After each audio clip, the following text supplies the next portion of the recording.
창고에서 시작한 작은 로켓 회사가 지난 금요일이었죠. 역사상 최대 규모로 증시에 데뷔했습니다. 기업 가치 2조 달러 그리고 세계 최초 1조 달러 자산가 일론 머스크의 이야기입니다.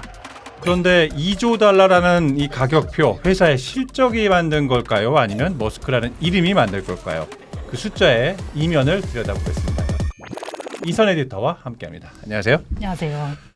자, 이 숫자 자체가 정말 비현실적인데요. 일단 이 이야기부터 한번 해보죠. 머스크가 이번 IPO로 1조 달러 자산가 됐다라고 지금 알려졌는데 어떠셨어요? 들었을 때? 들어는 봤는데 솔직히 좀 머릿속에 잘 안 그려져요. 1조 달러면 0이 몇 개죠? 그러니까요. 1, 2, 그러니까 1, 100, 10, 뭐 엄청나게 많을 것 같은데 우리 돈으로 따져보니까 한 1,400조 원? 이라고 하더라고요. 한 사람이니까 1,400조 원을 가치를 가지는 건데 이게 보면 사실은 뭐 한 사람이 아니라 사실 이 정도 규모면 이제 국가 예산이다라고 할 수 있을 것 같은데 일론 머스크가 텍사스에 있는 스페이스X 발사기지 스타베이스에서 나스닥 개장종을 올렸는데 이 부분도 굉장히 좀 상징적이었던 것 같아요. 스페이스X가 역사상 최대 규모 말씀드린 것처럼 기업 공개 즉 IPO로 증시에 데뷔하는 순간이었어요. 네, 발사기지에서 개장종을 올렸다는 것부터가 이미 좀 연출된 상황 같았어요. 맞습니다. 그 자체가 뭐 하나의 무대였다라고 할 수 있는데 이 무대에서 나온 숫자들과 또 그 숫자 뒤에 숨은 질문들을 한번 같이 짚어보도록 하겠습니다.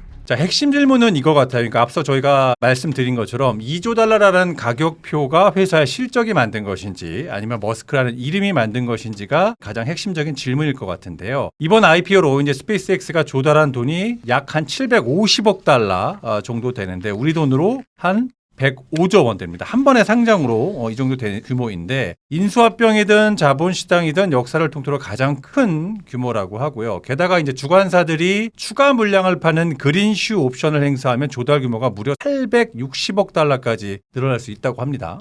네. 그린슈 옵션 설명해드리면 수요가 예상보다 폭발할 때 주관사가 주식을 더 풀 수 있게 해주는 일종의 추가 옵션입니다. 그거 발동될 만큼 사겠다는 사람이 많았다는 얘기네요. 맞습니다. 바로 이제 그 부분인데 상장 첫날 이 손바뀜된 주식만 따져보니까 한 800억 달러어치였다고 하는데 거래 자체가 한마디로 이제 사건이었다고 할 수 있을 것 같고요. 주가는 첫날 20% 가까이 뛰어서 당시 기준으로 160.95 달러에 마감을 했었습니다. 그럼 기업 가치가 도대체 얼마나 된 겁니까? 그러니까 단순에 한 2조 1,000억 달러, 우리 돈으로 했을 땐 2,940조 원, 상장 기업 기준으로는 전 세계 시가총액 기준 6위였다고 합니다. 데뷔 첫날에 세계 6위라면 바로 데뷔하자마자 챔피언이 되는 그런 거네요.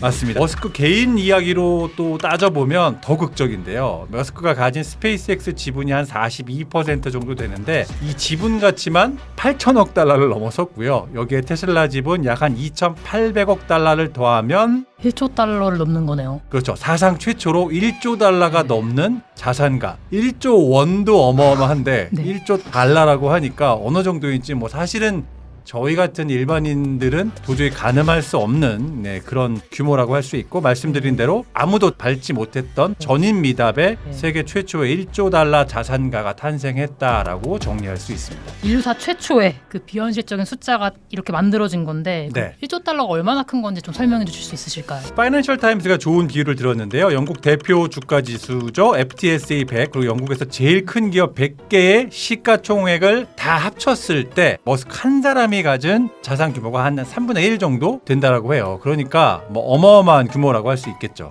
영국 100대 기업의 3분의 1이 한 사람이라는 거네요. 그럼 부의 단위가 아예 다른 차원으로 넘어간 그런 것 같은데. 맞습니다. 머스크 본인도 그날 개장 종을 울린 뒤에 이런 말을 했는데요. 한번 직접 같이 들어보시죠.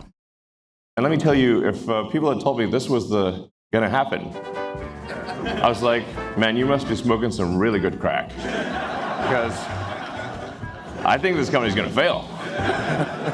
창업자 본인이 실패를 예상했다는 거잖아요. 네네. 엘세군도의 창고에서 시작한 회사가 이렇게 역사상 최대 IPO를 했으니까 본인도 안 믿기는 거죠. 그렇습니다. 이제 그런데 바로 이 지점에서 저희가 이제 처음에 던진 질문이 다시 고개를 들 수 있는데 불과 1년 전이죠. 그때 스페이스X와 XAI를 합친 가치가 5천억 달러 수준이었는데 이게 올해 초에 스페이스X가 XAI를 흡수했고 지금 환산했을 때 그 합산 기업의 가치가 2조 달러를 넘는다고 합니다. 5천억에서 2조면 1년 만에 4배네요. 그렇죠. 질문으로 돌아가면 아주 단순한데 스페이스X의 사업이 과연 1년 사이에 4배로 좋아졌느냐 이게 이제 핵심 질문으로 남는 거죠. 글쎄요, 그 로켓을 1년 만에 4배 더 쏘지는 못했을 것 같은데. 맞습니다. 그러니까 파이낸셜 타임스의 진단도 그렇지 않다는 거예요. 4배로 늘지 않았다는 건데 사업의 펀더멘탈이 4배가 된 게 아니라 머스크가 대중의 상상력을 사로잡는 능력이 월가에서 막대한 자본으로 전환된 결과다라고 이렇게 분석을 한 거죠.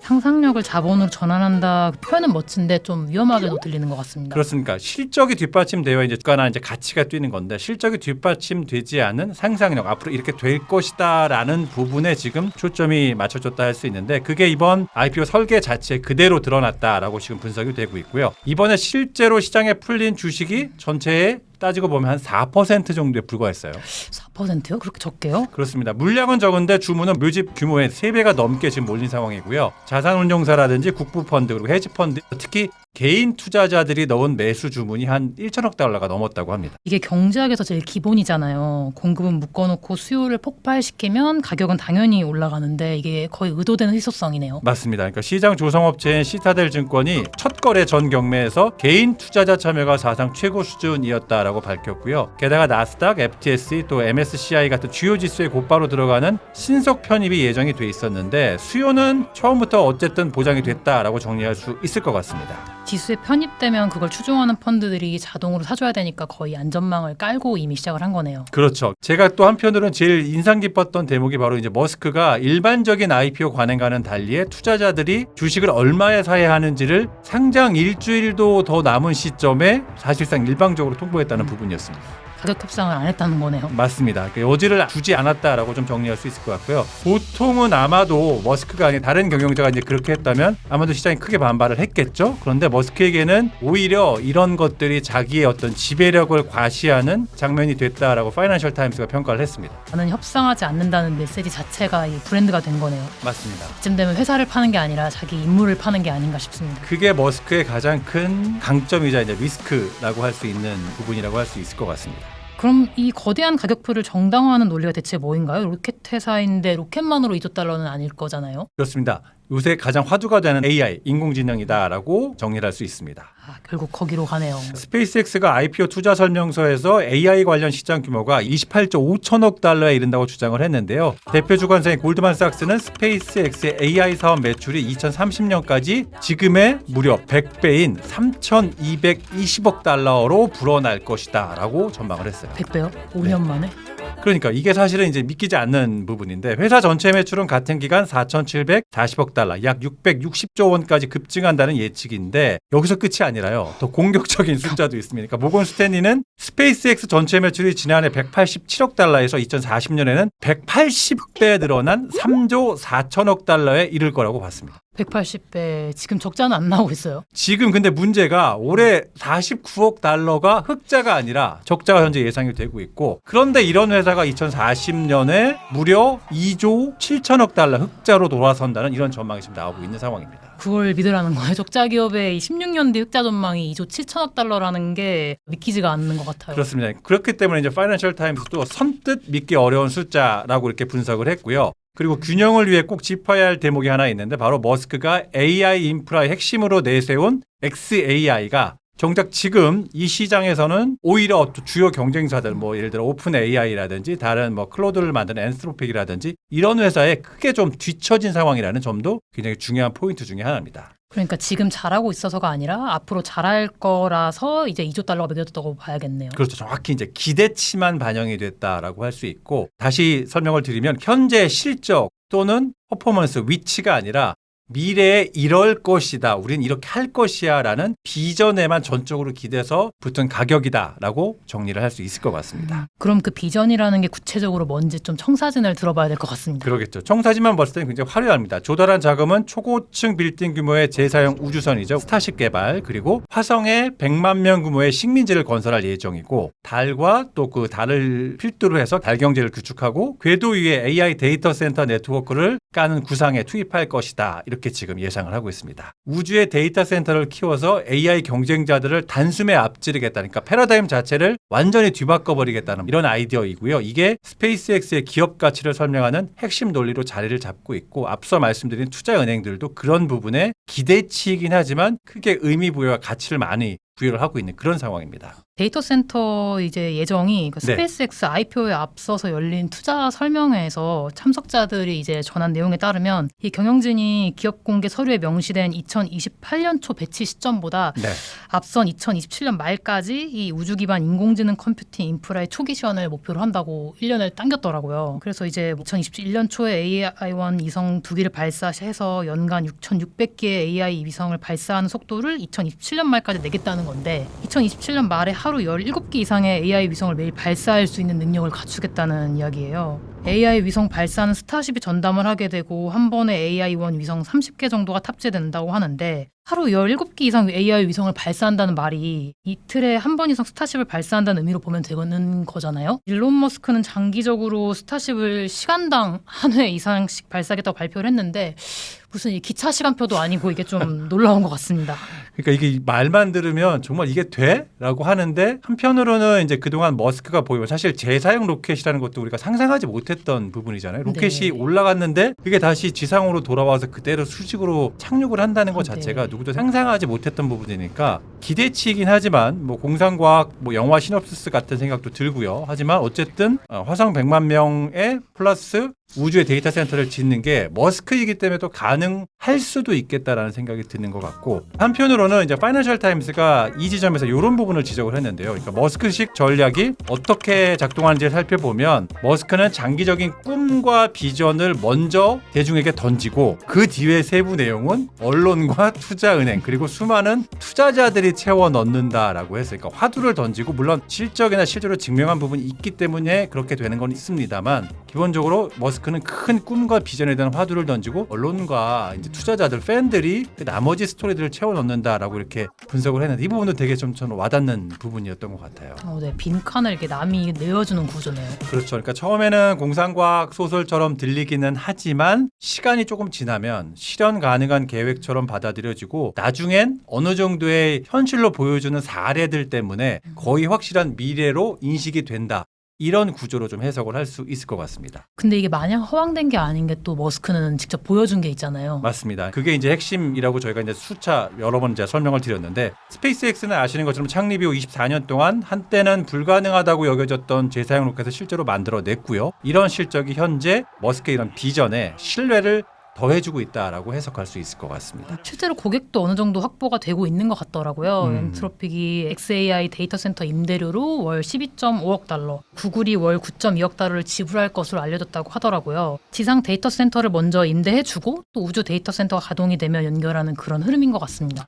이번에도 또 해낼 것 같다는 학습된 신뢰가 현재 쌓여 있다라고 좀 정리를 할 수 있을 것 같고 그게 다른 사람의 비전과 머스크의 비전을 구분짓는 그런 지점이 아닌가 생각이 들고 또 한편으로는 현실적인 좀 대목도 있는 것 같아요. 그러니까 조달 자금의 일부는 아주 실용적인데 쓰인다고 하는데 올해 3월에 XAI와 소셜미디어 X의 합병을 위해 끌어다 쓴 200억 달러 규모의 단기 차입금을 갚는 데 들어간다고. 그러니까 주주 입장에서는 차입금을 갚는 건 좋은 신호라고 할 수 있겠죠. 그런 면에서는 지금 이번에 조달한 자금 일부를 차입금을 갚는 데 쓰니까 주주 입장에서는 마다할 이유가 없는 것 같고 머스크도 어떻게 보면은 신뢰를 더하는데 활용하기 위해 이런 조치들을 취한 거 아닌가라는 생각도 듭니다. 비전만 있는 게 아니라 빚도 갚아야 하네요. 이제 흥미로운 구조가 하나 더 있는데 머스크가 이제 기업 가치를 7조 5천억 달러까지 끌어올리면 추가 주식을 보상으로 받는다고 해요. 그러니까 비전을 현실로 만들수록 머스크 주머니도 같이 커지는 맞습니다. 그런 구조인데 동기부여 측면에서 확실하긴 한데 한편으로는 또 비전을 부풀린 유한도 함께 커지는 거잖아요. 맞습니다. 그 양면성이 있다고 할 수 있는데 머스크가 이제 이 IPO 개장 영상에서 한 말을 들어보면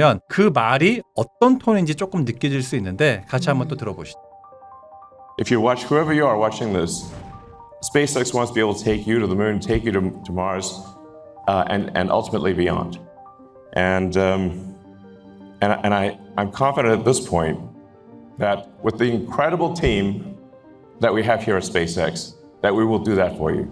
머스크의 화려한 무대에 대해 강력한 지원군이 있었는데요. 바로 이제 금융권입니다. 이번 IPO에 참여한 투자은행이 한 20곳이 넘는다고 해요. 다 잔치에 숟가락 얹었네요. 맞습니다. 그러니까 이들이 나눠 가진 수수료가 총 5억 달러인데요. 우리 돈으로 환산하면 한 7천억 원 정도 된다고 해요. 자본시장 역사상 최대 규모고요. 대표 주관사인 골드만삭스와 모건 스탠리는 각각 1억 달러씩 챙겼다고 합니다. 그러면 그 은행들이 주가가 너무 높습니다, 위험합니다라고 경고할 이유가 굳이 있을까요? 그렇죠. 바로 이제 그 점을 파이낸셜 타임스가 아주 날카롭게 꼬집었는데요. 5억 달러 수수료를 투자은행들이 주가가 과도하게 높다는 경고를 거의 하지 않은 건 이렇기 때문에 놀라운 일이 아니다라고 꼬집었습니다.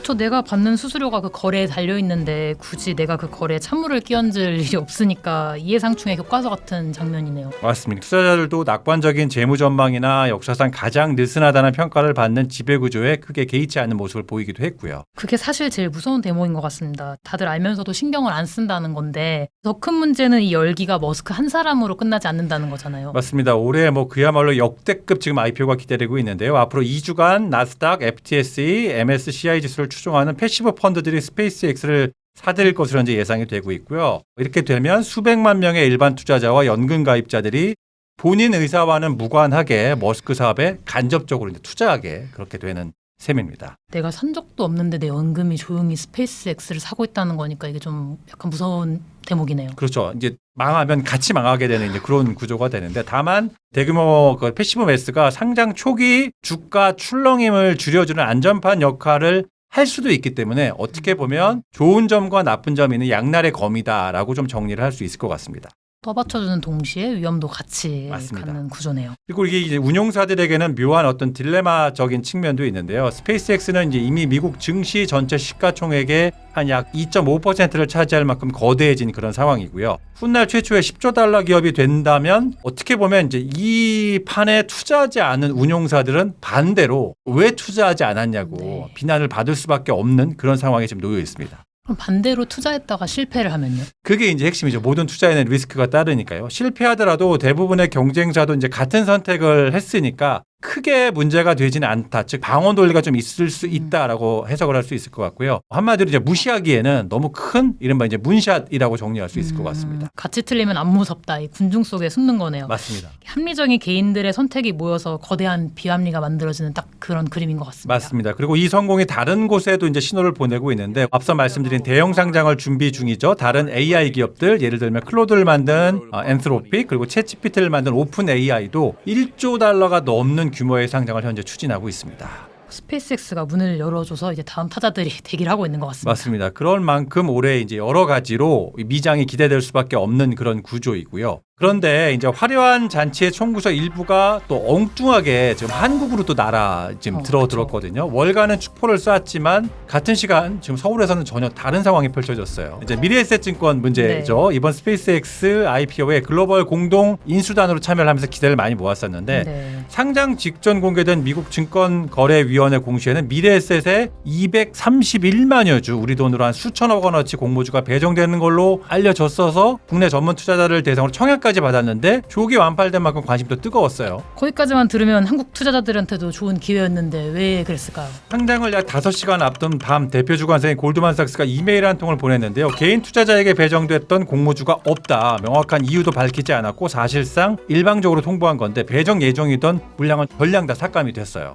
그럼 한국 투자자들한테 간 거는 단 한 주도 없었죠. 그런데 묘한 건 비슷한 시각 공동주관사인 모건 스탠리는 미래에셋의 기관 투자자 자격으로 신청한 코너스톤 물량 270만 주, 약 5,500억 원 워치를 배정했다는 겁니다. 기관 몫은 줬는데 개인에게 팔 물량만 쏙 빠졌다는 거. 이게 이제 저희가 했던 얘기 중에 이제 머스크 가격을 일방 통보한 거랑 좀 네. 겹치긴 하는데요. 보니까 살짝 추측을 조금 조심스럽게 해보면 골드만삭스가 이제 주가를 정하기 전에 북빌딩이라고 얼마면 얼마만큼 살 거야라고 물어보는 기간이 하나 있어요. 아하. 이제 그게 6월 10일까지였는데 스페이스X 같은 경우가 이 과정이 생략이 됐죠. 공모가를 자기들이 135달러를 미리 못을 박아버려서 그런 테이크 잇 오어 리브 잇 방식을 사용했기 때문인데 미래에셋 증권이 초기 북빌딩 단계에서 최대 50억 달러 규모의 자금을 준비했다는 것으로 알려졌는데요. 이러면 이제 대규모로 달러 환전이 되잖아요. 그래서 이런 게 이제 환율 상승을 부추길 수 있다는 이제 우려와 금융당국의 점검 등이 이어지면서 최종 주문 규모를 3억 1,250만 달러로 대폭 축소했다고 해요.